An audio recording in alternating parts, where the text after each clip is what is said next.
GMRC 4, Quarter 4, Week 3.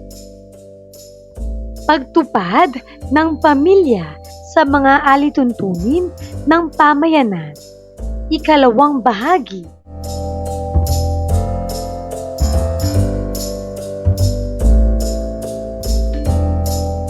Matatag curriculum. Bansang makabata, batang makabansa. With me, Teacher KMT.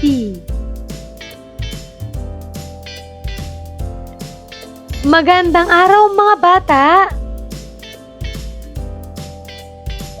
Ngayon ay pag-aaralan natin ang tungkol sa pagtupad ng pamilya sa mga alituntunin ng pamayanan, ang ikalawang bahagi.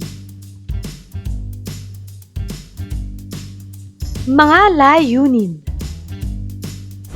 Una, naiisa-isa ang mga alituntuning sinusunod ng pamilyang kinabibilangan sa pamayanan.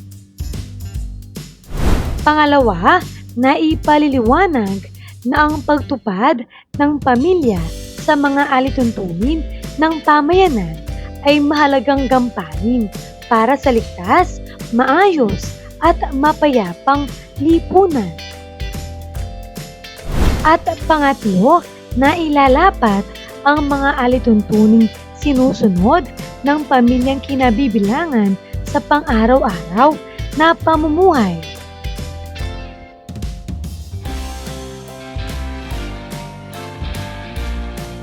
Unang araw. Maikling balik-aral. Sagutin ang mga katanungan. Para sa unang bilang, kaya mo bang ilarawan ang pagkakaiba at pagkakapareho ng batas at tungkulin? Magaling! Ang batas ay mga tuntuning itinakda ng pamahalaan na dapat sundin ng lahat ng mamamayan. Samantalang ang tungkulin ay mga responsibilidad na inaasahang gampanan ng bawat isa bilang kasapi ng pamilya, paaralan at lipunan. Magkapareho ang batas at tungkulin sa paraang pareho silang gumagabay sa tamang kilos at tumutulong sa pagpapanatili ng kaayusan at kapayapaan sa lipunan. Pangalawa, bakit mahalaga ang pagsunod sa mga alituntunin? Tama! Mahalaga ang pagsunod sa mga alituntunin dahil ito ay nakatutulong upang mapanatili ang kaayusan, kaligtasan at pagkakaunawaan ng mga tao sa pamayanan. Sa pagsunod sa alituntunin, naiiwasan ang gulo at napapangalagaan ang kapakanan ng lahat. Pangatlo, paano nauugnay ang mga alituntunin sa ating mga karapatan at tungkulin? Magaling! Ang mga alituntunin ay nagtatakda kung paano natin gagamitin ng wasto ang ating mga karapatan at kung paano natin tutuparin ang ating mga tungkulin. Sa pagsunod sa mga alituntunin, nirerespeto natin ang karapatan ng iba at nagiging responsable tayo sa pagtupad ng ating tungkulin bilang mabuting mamamayan. Panghihikayat na gawain. Punan ang kahon na ito ang sagot ko ngayon ng iyong sagot sa mahalagang tanong na bakit mayroon tayong mga alituntunin sa pamayanan.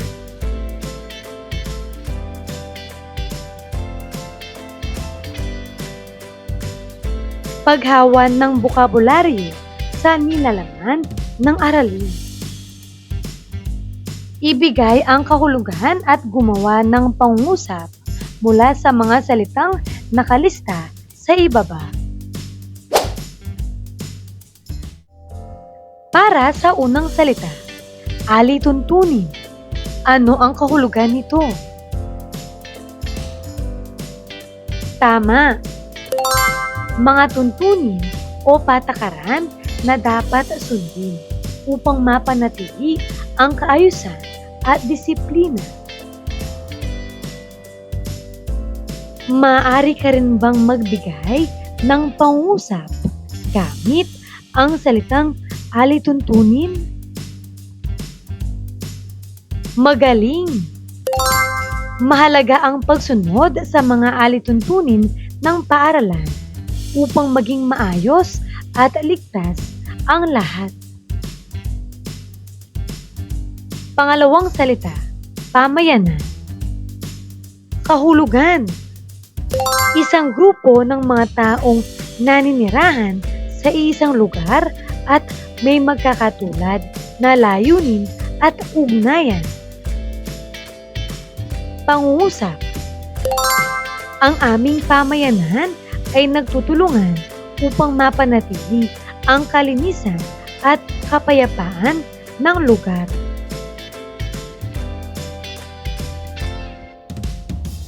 Ikalawang araw. Paglinang sa kahalagahan sa pagkatuto sa aralin. Gagabayin ka ng iyong guro para sa gawain na ito.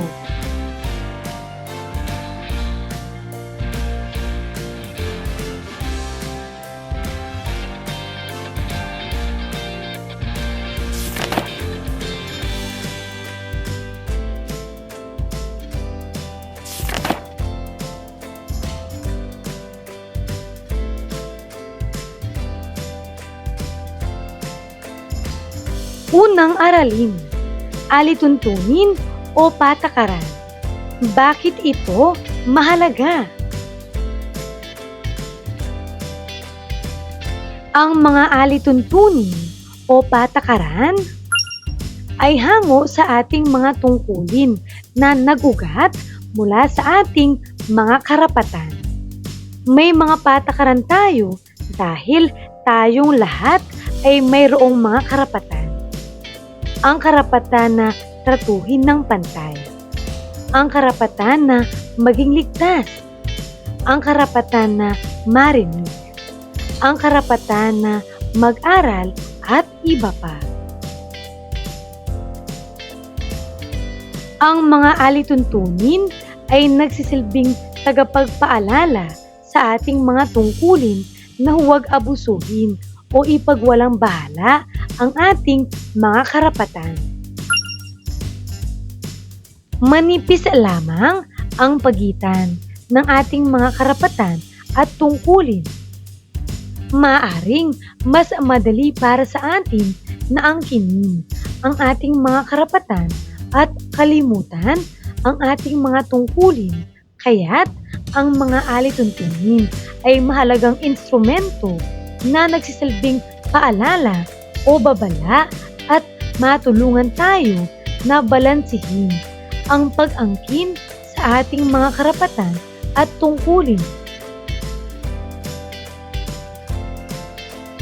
Sa ganitong paraan lamang tayo mabubuhay ng maayos at payapa sa ating komunidad at makapamuhay ng produktibo at may dignidad bilang bahagi ng lipunan. Ang mga patakaran at batas ay nagliligtas sa atin at nangangalaga sa ating mga karapatan. Kung walang mga alituntunin at batas tayo ay magiging tulad sa mga ganid na hayop. Pamproseso ng pag-unawa. Gagabayin ka ng iyong guro para sa gawain na ito.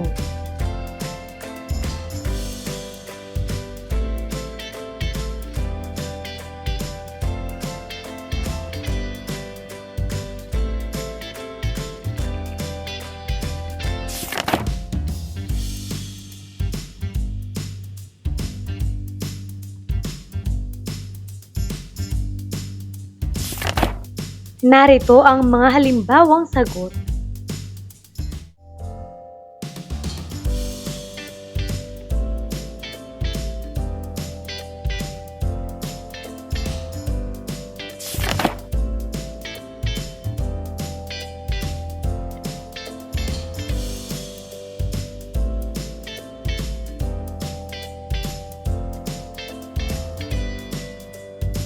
Ikatlong araw.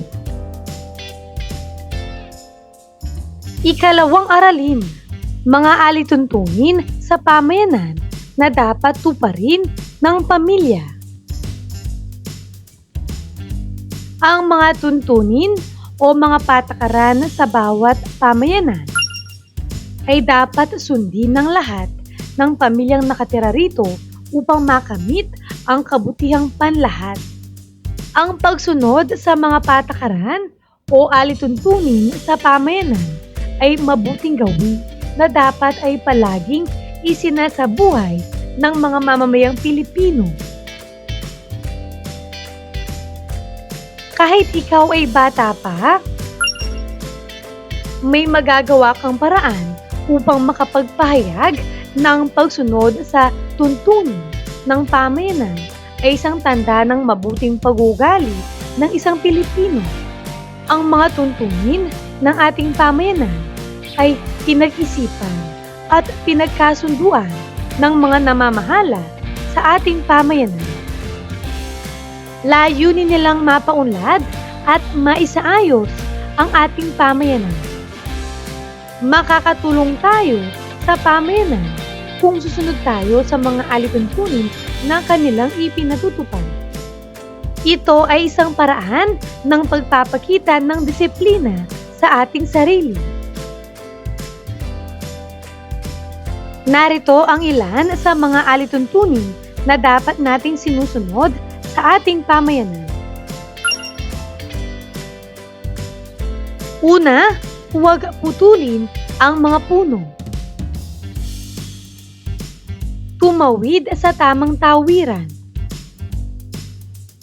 Sumunod sa mga batas trapiko. Panatilihin ang kalinisan sa pamayanan. Ilagay ang basura sa tamang lalagyan. Mag-ingat sa pagbaba at pag-akyat sa hagdanan. Tumingin sa kaliwa at sa kanan bago tumawid sa daan. Gamitin ng wasto ang mga pampublikong palikuran. Paghiwalayin ang nabubulok sa hindi nabubulok na basura. Pang-10, makilahok sa mga proyekto o programa ng pamayanan para sa mga kabataan. Kailangan na ang isang mamamayan ay sumunod sa mga tuntunin na ipinatutupad ng pamayanan upang magkaroon ng kaayusan at kapayapaan sa lipunan. Huwag nating baliwalain ang mga tuntuning ito. Dapat tayong makiisa at sumunod sa mga patakaran upang magkaroon ng isang maayos at mapayapang pamayanan. Ikaw, ano ang ginagawa mo bilang mag-aaral upang masunod ang mga alituntunin? Mahalaga ang pagsunod sa mga alituntunin sa pamayanan. Ito ay para sa kaligtasan mo at ng iyong pamilya. Pamprosesong pag-unawa. Ipaliwanag kung ano ang naunawaan mo tungkol sa mga alituntunin sa pamayanan. Buuin lamang ang umpisang pangungusap sa loob ng kahon. Ilista rin ang mga patakaran sa inyong pamayanan na alam mo at ipaliwanag kung bakit mahalaga ito.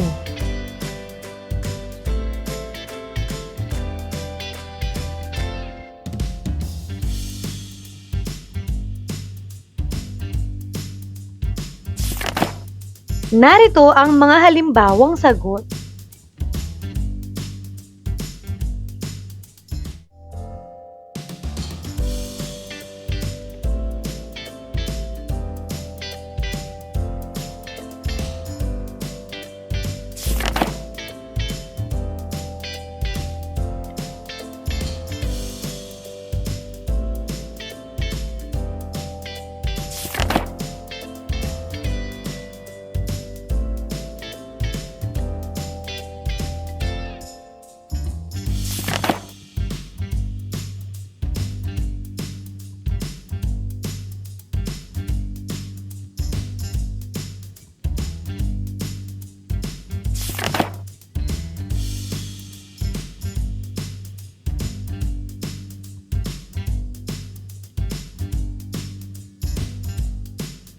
Ika-4 na araw.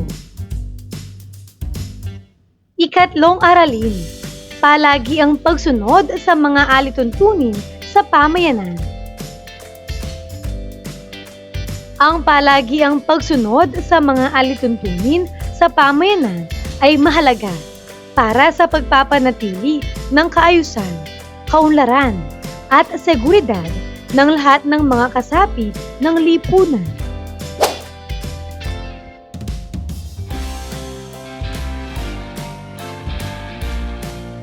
Narito ang ilang paraan kung paano maisasabuhay ang palagi ang pagsunod sa mga alituntunin sa pamayanan. Una, pagpapakita ng mabuting halimbawa. Bilang isang individual, mahalaga na maging halimbawa ka ng maayos na pag-uugali at pagsunod sa mga alituntunin. Ang iyong mga kilos ay maaaring maging inspirasyon sa iba upang gawin din ang parehong bagay. Pangalawa, pagkikilahok sa mga aktibidad ng komunidad. Sumali sa mga aktibidad ng komunidad na naglalayong magturo at magtaguyod ng mga halaga ng pagsunod sa mga alituntunin. Ito ay maaring maging isang paraan upang makilala ang mga kapwa na may parehong pananaw at layunin. Pangatlo, pakikipagtulungan sa mga awtoridad. Maging handa na makipagtulungan sa mga awtoridad sa pamayanan, tulad ng mga lokal na opisyal at pulisya. Ang pagbibigay ng impormasyon at pagtulong sa pagpapatupad ng mga batas at regulasyon ay magpapakita ng iyong paggalang at pakikiisa sa buong pamayanan. Pang-apat, edukasyon at kampanya.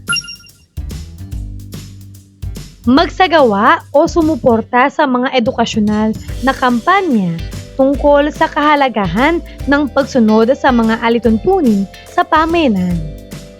Ang pagpapalawak ng kaalaman at pag-unawa ng mga tao sa mga batas at regulasyon ay maaaring magdulot ng mas malawak na suporta at pagsunod. Panglima, regular na nagpapaalala. Magbigay ng regular na paalala sa mga kasapi ng pamilya at komunidad tungkol sa mga mahalagang alituntunin at regulasyon. Maaring ito ay sa pamamagitan ng pagpapasakil ng mga abiso sa mga pampublikong lugar o sa pamamagitan ng mga komunikasyon sa mga lokal na pamahalaan.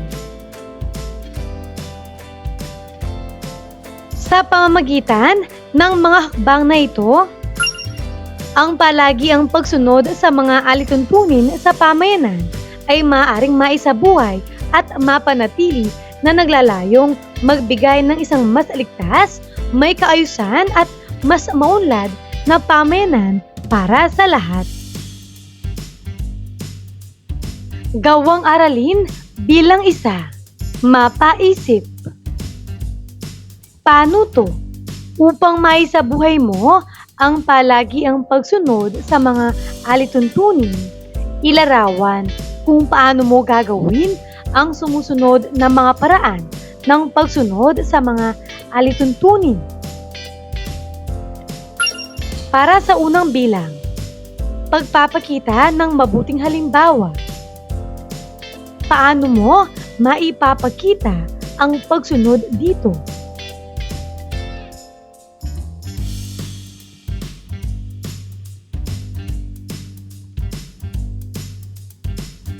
Narito ang halimbawang sagot. Basahin mo.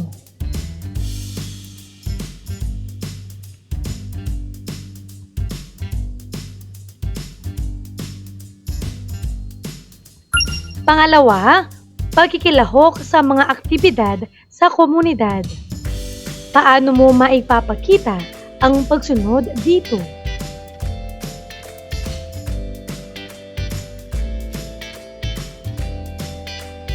Narito ang pwedeng maging sagot. Basahin mo.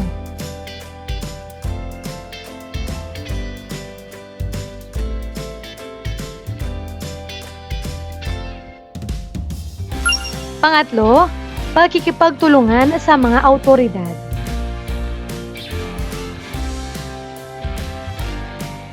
Magaling!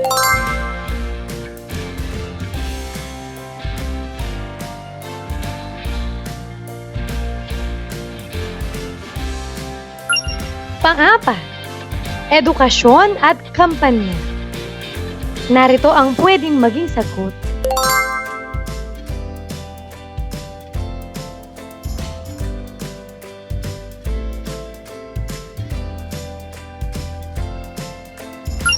At panglima, regular na pagpapaalala.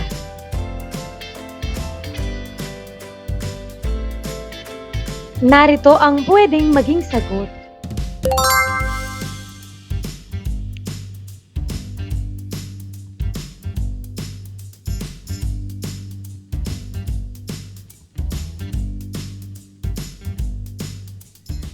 Paglalapat at pag-ugnay. Punan ang kahon na pagkatapos ng pagtalakay ng iyong sagot sa mahalagang tanong na bakit mayroon tayong mga alituntunin sa pamayanan?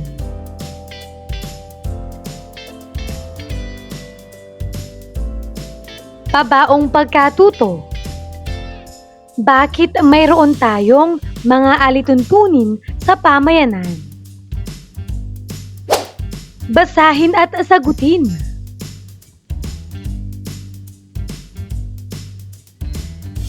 Tama! Mayroon tayong mga alituntunin sa pamayanan upang masiguro na ang mga mamamayan ay nakatira sa ligtas, maayos at mapayapang lipunan. Pagninilay sa pagkatuto. Gagabayin ka ng iyong guro para sa gawain na ito.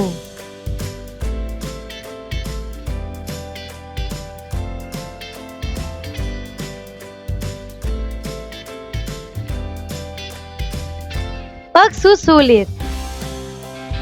Essay. Basahin at unawain ng mabuti ang tanong. Ipaliwanag ang iyong sagot sa 3 hanggang 5 pangungusap.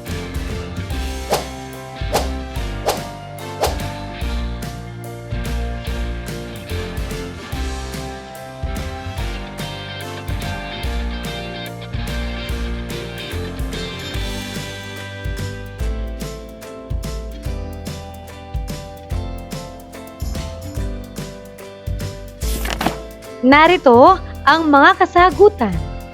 Basahin mo ang mga ito.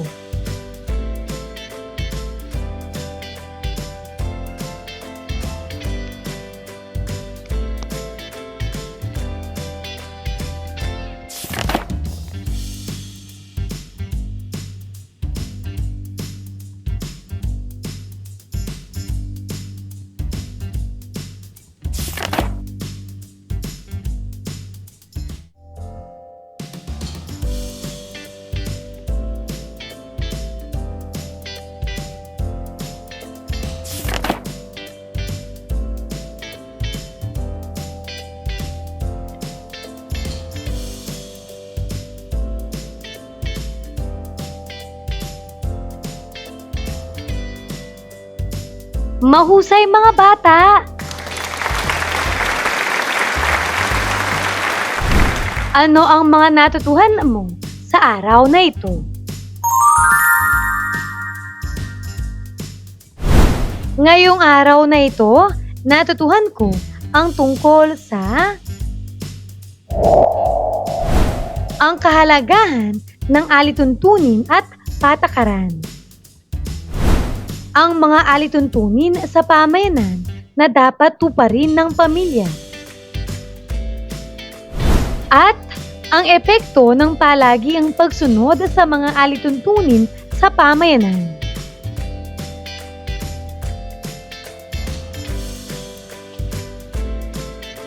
Maraming salamat sa pakikinig mga bata! Sana ay may natutuhan kayo. Huwag mong kalimutan, pindutin ang like, share, at subscribe.